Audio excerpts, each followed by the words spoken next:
Hello boys and girls, and welcome back. Sorry about cutting the last video a bit short. I thought there would be somewhere to stop before Bishop Mandible started talking to us. Obviously that wasn't the case, so we're just going to pick off where we left up from where he finished talking, and that was he was trying to tempt us to open the gate. Now you'd think, no, bad idea, don't open the gate, just sit there until they wander off and then try and escape. But unfortunately the game forces you to, they never leave, they're always going to stand there, so you actually have to try and break out. So let's use our ever useful opening draft.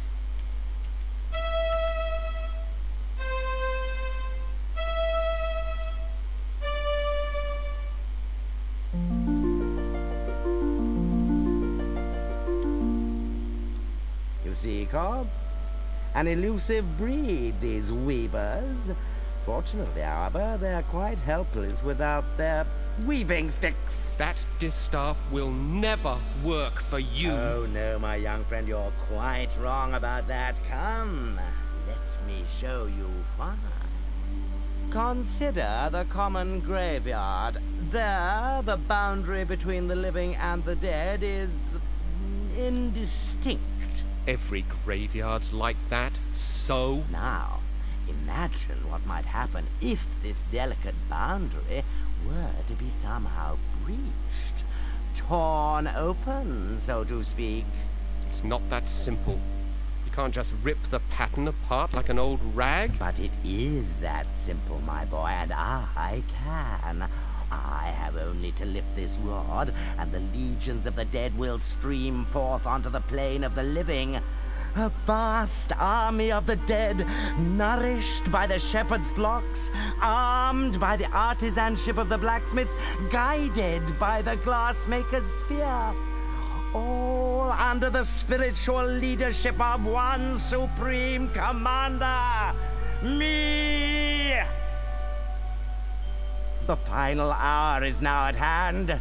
The age of the clerics is upon us. I have preparations to attend to, Cobb. Don't let this boy out of your sight. He is to touch nothing. You understand me? Perfectly, Your Excellence. Lord Mandible, ruler of the universe. I do like the sound of it. I'll have to change my station. You're not so dangerous now then, are you?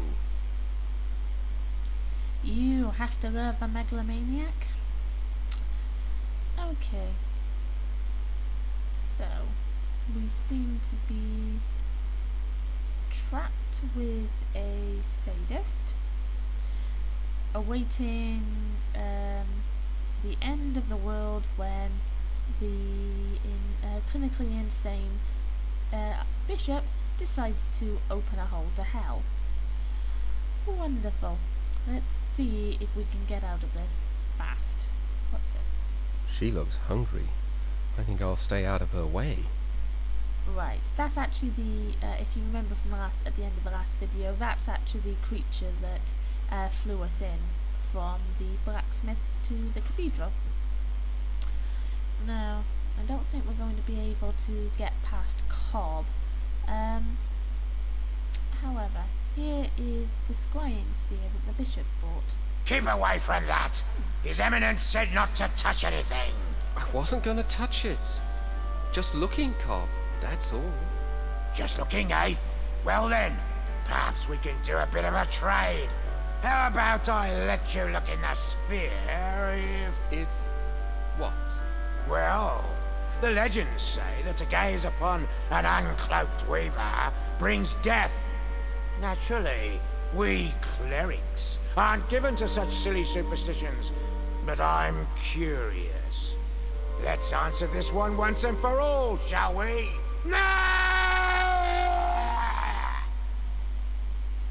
May we have some quiet, please?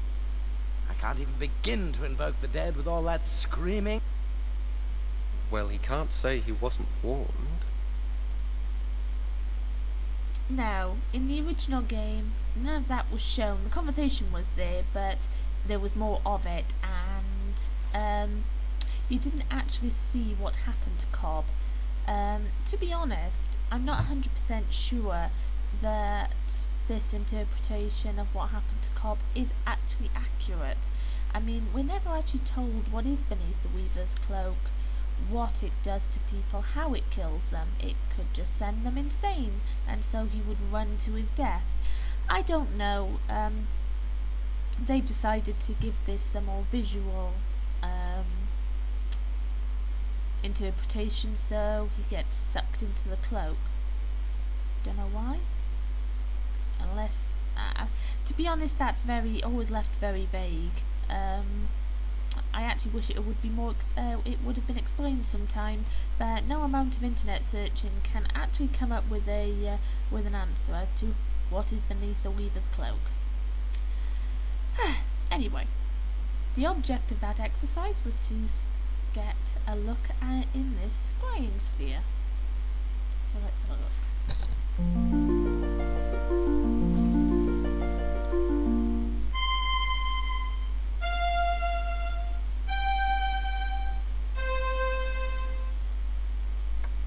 Okay, well, yeah, that we've seen before, and we know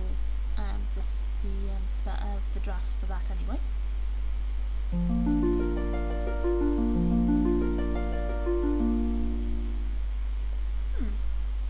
Okay.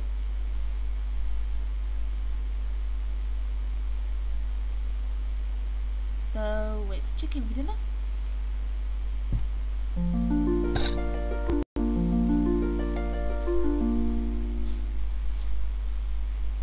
One black feather. And who do we know who has black feathers? Oh my god, poor Hetchel. Well, let's see if there's anything we can do to prevent that from happening.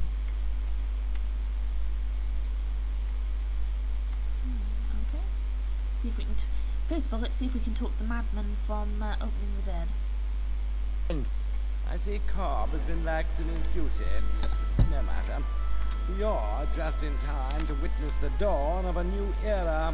You don't have the slightest idea of what you're doing. The pattern is already worn and frayed. If you rip a hole in it now, the consequences will be beyond anything you can imagine. Spare me your Weaver mysticism, boy. The time has come when the dead shall no longer envy the living.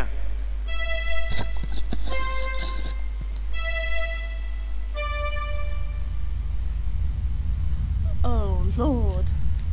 You've torn the pattern completely open. And with it, the eyes of the dead. Behold! I have a very bad feeling about this. Who dares disturb the peace of those who sleep? I welcome and greet you, noble spirit. I am Bishop Mandible, Transultimate Apostle of the Anti-Secular Conclave of Clerics. And whom have I the honor of summoning? I don't think I want to be part of this conversation. No one obeyed any summoning of yours, foolish mortal. I have summoned you. I am Chaos. You have merely opened the door, and I have passed through it. For this, you shall be rewarded. Join me now, as my slave.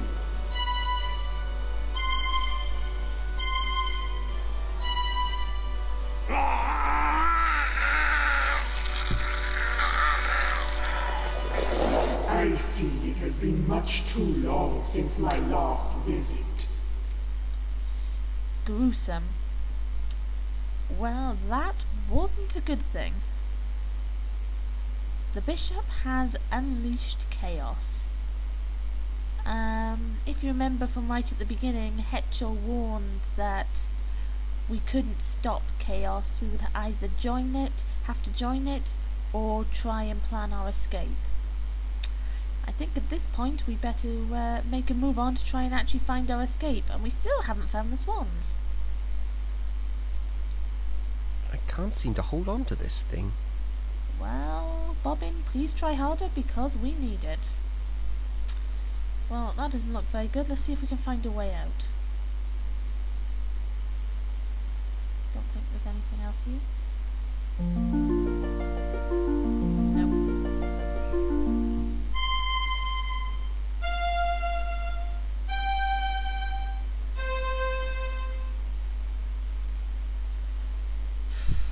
Okay then. Well, it doesn't seem to be... Oh, hang on. That beast that looked very hungry seems to be not here anymore. Okay. Well, we can't seem to go... Right. Oh dear. Oh God. Bobbin, run! Bobbin, run! Stop! Ah!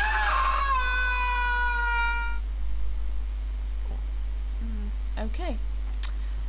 Well, we just got knocked out of the pattern into whatever lies beyond, and I think that's a good place to stop the video and try and see what we have to do in the next video. Ta-ta for now.